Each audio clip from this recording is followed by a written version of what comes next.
హరి ఓం. Hit TV ప్రేక్షకులకు శుభాభివందనములు. దేవి భాగవతంకి స్వాగతం. మనము జనమేజయుడు అసలు ఇదంతటి సృష్టి అంతటికి కారణం ఎవరు? బ్రహ్మనా, విష్ణువా, మహేశ్వరుడా అనేటువంటి విషయాన్ని వ్యాసుల వారిని అడగడం, వ్యాసుల వారు అదే ప్రశ్నని ఒకప్పుడు నారదుని వారిని అడిగారని, ఆయన అడిగినటువంటి ప్రశ్నలే నారదుల వారు కూడా బ్రహ్మను అడిగారని, బ్రహ్మ సైతం వారు కూడా ఈ శ్రీ మహావిష్ణువు ద్వారా, శ్రీ మహావిష్ణువు ఒక్కరే కాదు, వారు కూడా దీని గురించి ఒకప్పుడు తెలుసుకున్నారు, అడిగారు అని మనం క్రితటి ఎపిసోడ్లో తెలుసుకున్నాం.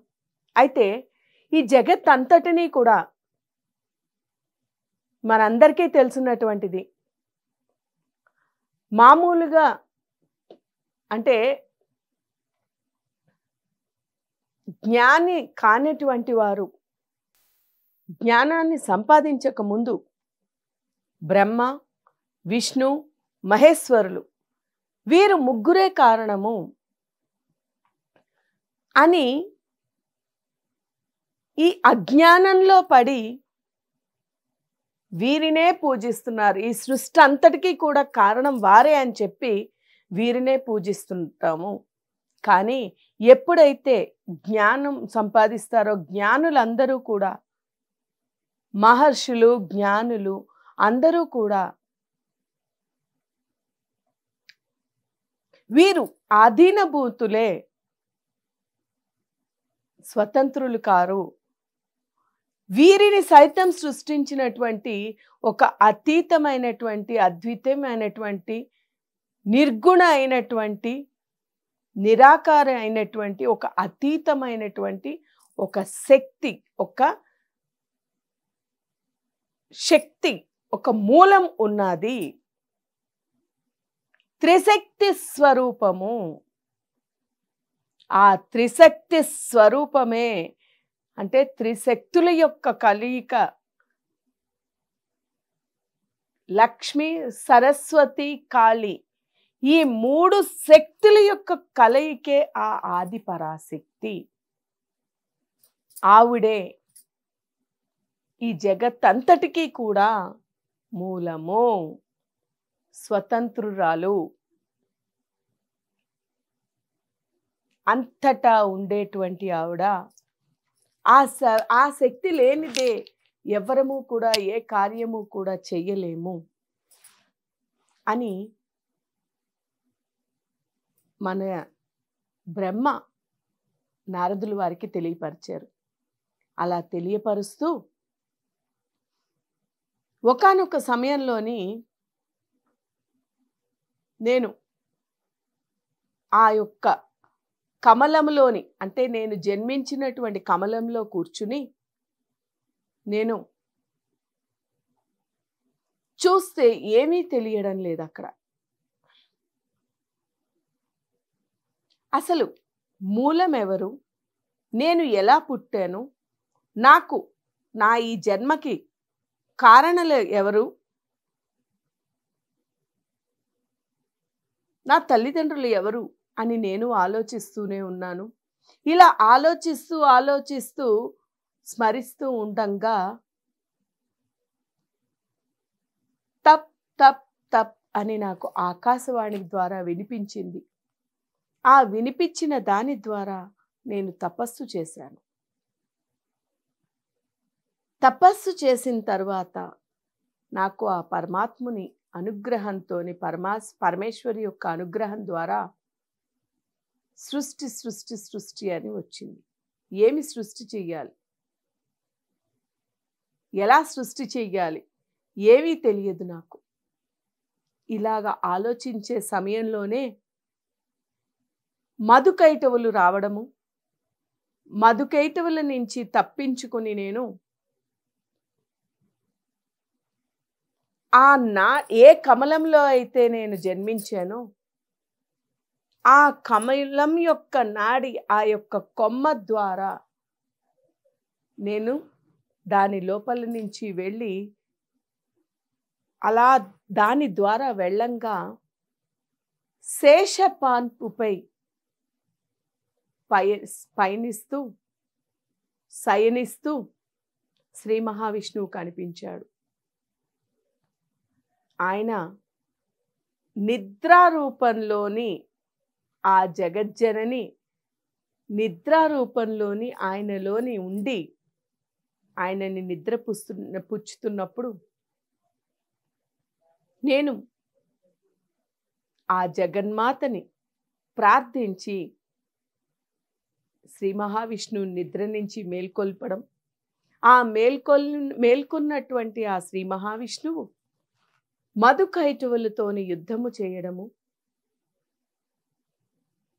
మధుకైటవులు నిర్వీర్యులు జీవం వదిలేయడము జరిగింది. వారు అంతం కాగానే మా యొక్క ప్రార్థనతోని ప్రత్యక్షమైనటువంటి ఆ జగన్మాత మా ముందు ఉంది. అదే సమయానికి రుద్రుడు కూడా అక్కడికి వచ్చాడు. ముగ్గురము అక్కడే ఉన్నాము.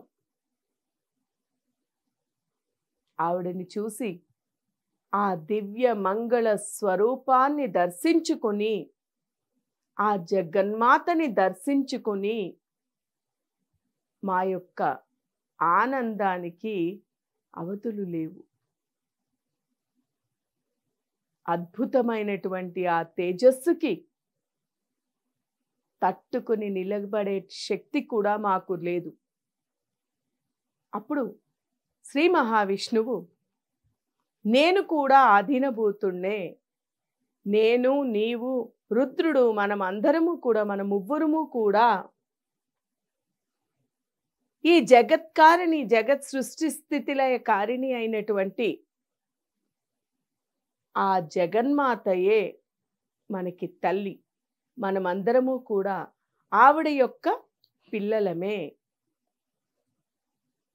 ఆవిడ ఆజ్ఞానుసారమే ఆవిడ తపస్సు చేసుకోమంటే తపస్సు, యుద్ధము చేయమంటే యుద్ధ భూమిలో,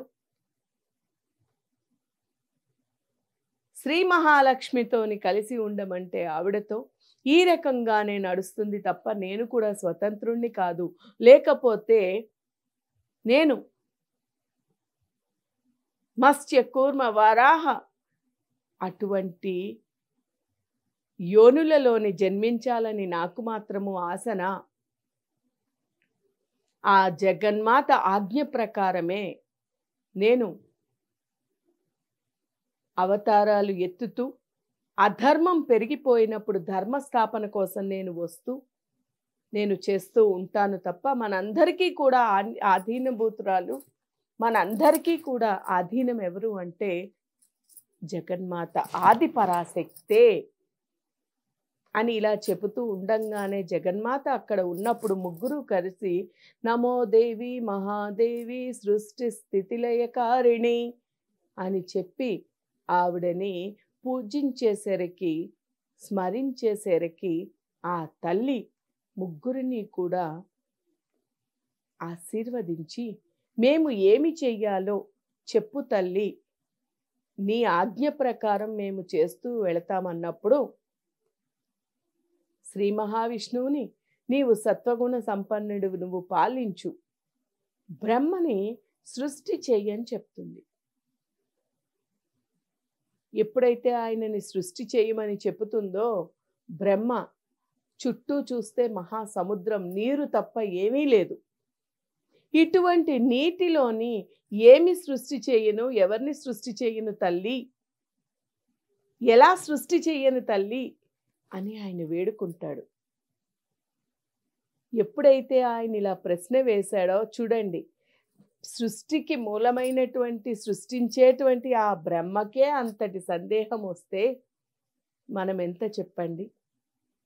జగన్మాతని ఆయన కూడా అర్థించాడు.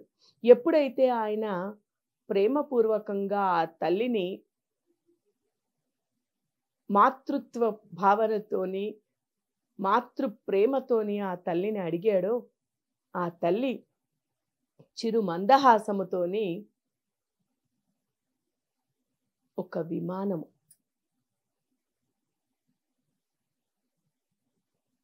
ఎంతో సుగంధభరితమైనటువంటి సువాసనలు విరజిమ్ముతూ ఎంతగానో అలంకరించినటువంటి ఒక అద్భుతమైనటువంటి విమానాన్ని రప్పించి ఆ విమానంలోని వీరు ముగ్గురిని కూర్చోమనింది. వారు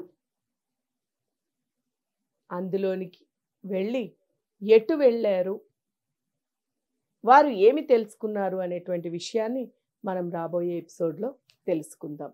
హరి ఓం తత్సత్.